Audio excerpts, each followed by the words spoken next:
Good morning, YouTube. Welcome back to my channel. If you are new here, my name is Lexie. I'll put my Instagram up above. Welcome to another video. So today is going to be more of a vlog style video. I haven't done one of those in a couple of weeks, so I figured I wanted to show you guys a couple of my favorite things recently that I can't live without, just random things. And then I also want to make a point in this video to talk a little bit about body dysmorphia.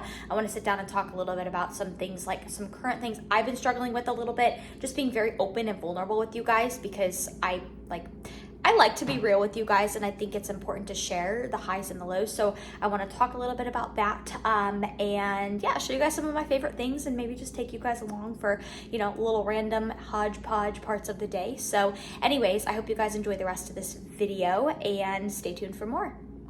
So before I get into the video, I have to show you guys these beautiful flowers I got from my client Laura. So I got these flowers yesterday, and I was like, oh, who did I get flowers from? My apartment texted me, because there's a front desk that everything goes to first before you can get your package.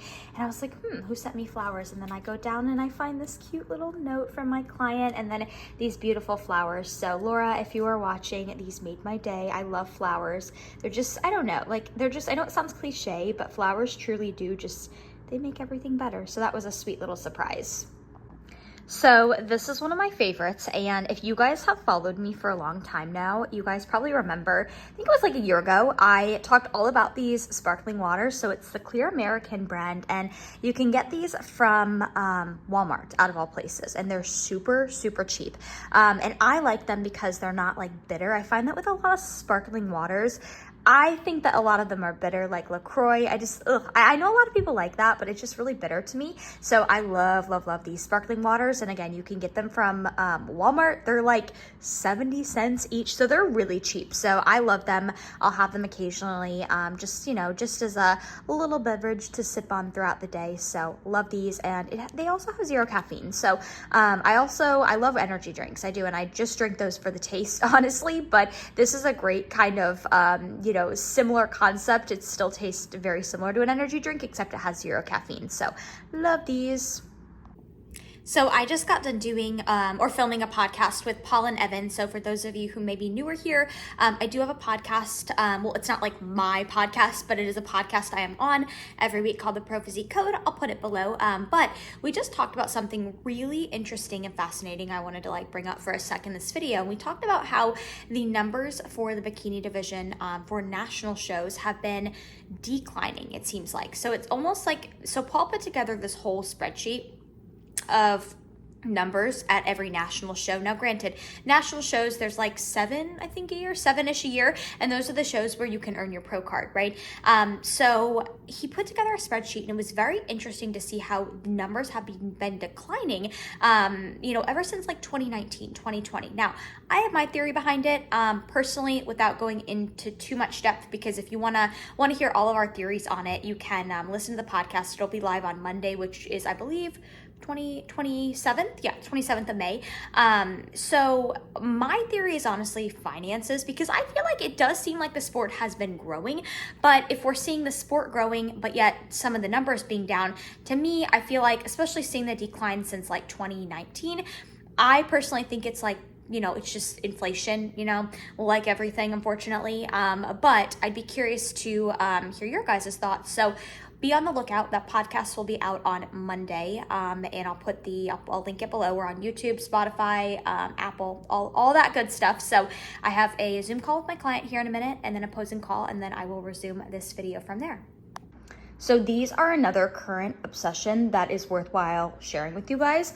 I have always loved these, and if you followed me for a while, you guys know this is another thing I used to actually eat every day in prep. I think it was 2 preps ago.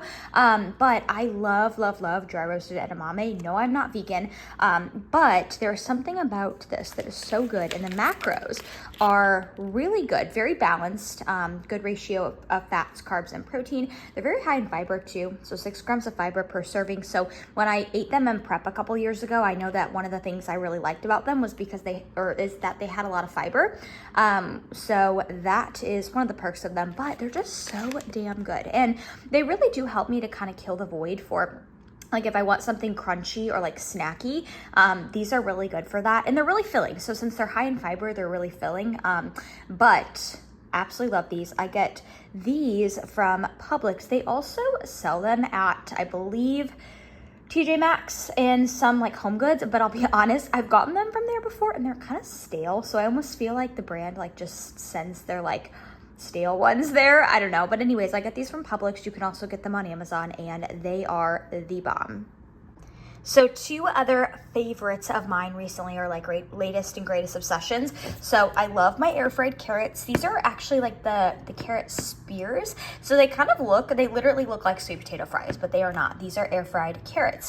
So they were on sale at Publix. So I got the spears, and all I do is I put the carrots into the air fryer at around 375. I don't really like have a time. So I know people ask me all the time how long I put them in for, but I never time it. I just kind of start checking after usually after 12 to 15 minutes I start checking. And then I take them out when they are like my desired crispness, which is usually when they look like this. So literally love these. And then I'm still on my fat-free refried beans kick. I love refried beans, and I never used to eat them. Like, I don't know. I started picking them up like a couple months ago, and I am one of those food mixers. Like, I mix all of my food. So refried beans, they just, I don't know, they mix really well with things, adds a little bit of like flavor. And the macros are not terrible at all either. And they're, a little bit higher in sodium. I know people are gonna be like, oh, that's a lot of sodium, but sodium is not the enemy, you guys. They have a lot of fiber in them and potassium. So that is really why I like them too, is because it's a great way to get in some fiber and potassium. So yeah, these are some, more latest obsessions of mine. Okay, so a little bit of chit chat in full vulnerability time, because you guys know I always keep it real with you guys, because I feel like what's the point if I'm not being truthful and if I'm not being real? And I just want to talk a little bit about kind of where I'm at in my journey as a bodybuilder, and just some current struggles, if you so will, that I face, because I think that sometimes I'll tell my clients things like this and they're like, oh my gosh, you struggle with that too? And I'm like, yeah, I'm human too, I promise. But I want to talk, so for those of you, just a little recap of kind of where I'm at. Likely I'm probably going to take the rest of this year to grow, just because I've come to a point in my journey as a competitor where I'm like, what's the point in rushing to stage, right? I think that sometimes competitors have this stigma that they need to compete every year to stay relevant, when really that's not a thing. And also, I'd much rather take time away from stage and get back on stage looking like a different version of myself, right? I see so many people getting on stage year after year after year, not looking any different, right? And what is the point of that? I guess if your goal is to just compete for fun, that's one thing, right? But I compete because I love it, it's fun, but I also compete because I want to be competitive, and and I study this sport so thoroughly, and I know what it takes to be competitive. Therefore, I'm the weighing out the pros and the cons of potentially taking the rest of this year off and just competing next year. The pros kind of outweigh the cons, but it's not set in stone yet, but I'll keep you guys updated. But anywho, I am at the peak of my building phase. I'm about 12 to 13 pounds up from my stage weight. And to be very honest, I am, I've had some days recently, in some of the past weeks, where I've just kind of it's so funny because some days I'll feel really big, not big in a muscular way, just kind of big, I don't know. I know I'm not saying I am big, I just am saying that's how I feel, right? And then I'll have other days where I'm I've met the gym and I'm gosh, I'm so tiny, I have no muscle. And again, I know that that's not the truth, and I'm not saying any of this to get, people in the comments saying, oh no, you look so good. That's not why I'm sharing this. It's just to kind of share that I struggle with this stuff too, and I have a lot of internal dialogue that sometimes creeps in my building phase, and I guess you could say body dysmorphia, if you want to coin it that. And I think regardless, I think every person deals with body dysmorphia to some extent, whether they want to admit it or not, right?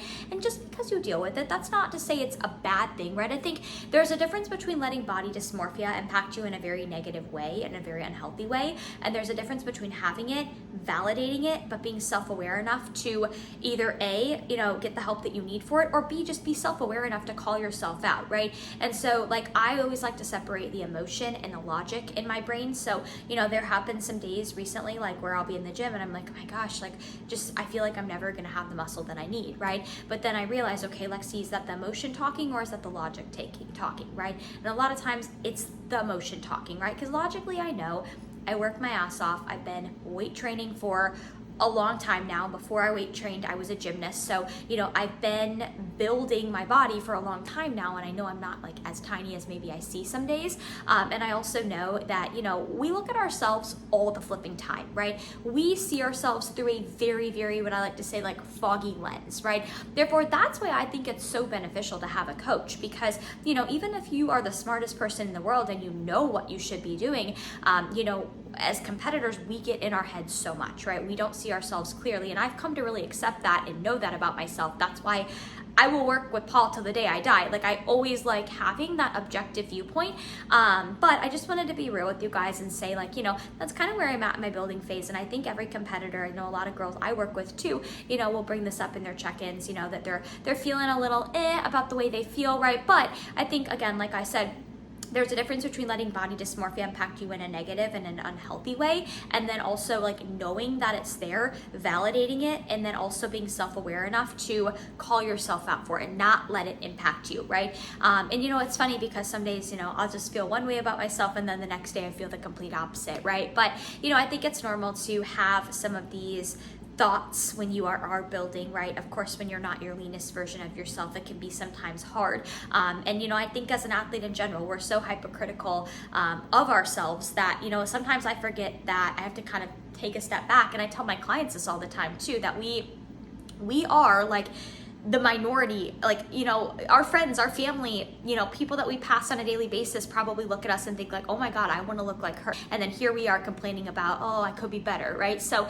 sometimes we forget about that too. But anyways, I just wanted to chit chat with you guys and kind of let you know headspace where I'm at. Again, I'm not sharing this for people to come in the comments and be like, no, you look so good. Like, I'm just sharing this to be real. You know I probably look fine. It's just sometimes I get in my own head, which I think is normal. We all do. Anyways, hopefully some of you guys can resonate with this, and yeah, I appreciate if you listened through the whole thing.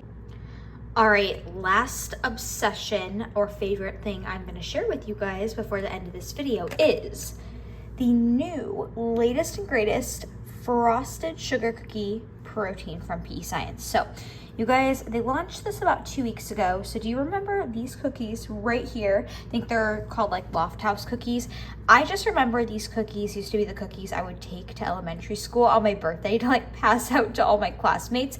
But I love, love, love this new flavor. It's so good. It kind of reminds me of like, it does taste very like cake battery. It's really good though. They never miss the mark on their protein. So of course I've been using this in my creamy and just made this, and it actually, I put some strawberries in it. So that's why it's kind of pink, if you can tell. Highly recommend. I put some frozen strawberries in it. But this flavor right here, don't sleep on it. PESCIENCE is the best. I've also been putting a little bit of this in my coffee. And I don't know if you guys remember a while ago, Starbucks had the sugar cookie latte, and I never tried it, but this kind of reminds me of like being able to make your own makeshift sugar cookie latte, because you can add a little bit of this to your coffee, froth it in, and it kind of gives like sugar cookie coffee vibes. So anyways, don't sleep on this flavor. I will put my discount code below. If you try it out, let me know what you think. But this is going to conclude my last favorite for the video. Alrighty friends, just coming in and doing a little outro clip for this video. I hope you guys, if you made it this far, first off, thank you. I appreciate you. And I hope you guys enjoyed this video and everything that it entailed. If you have any thoughts, comments, drop a comment below. Also, if there's any content you guys want to see from me within like the next month or two, drop a comment below. I always like to hear your guys' feedback, and I'm always happy to provide videos, content that you guys want to see. So if you have any ideas, drop them below. But as always, I appreciate you guys. If you are returning to this channel or if you're new to this channel, welcome.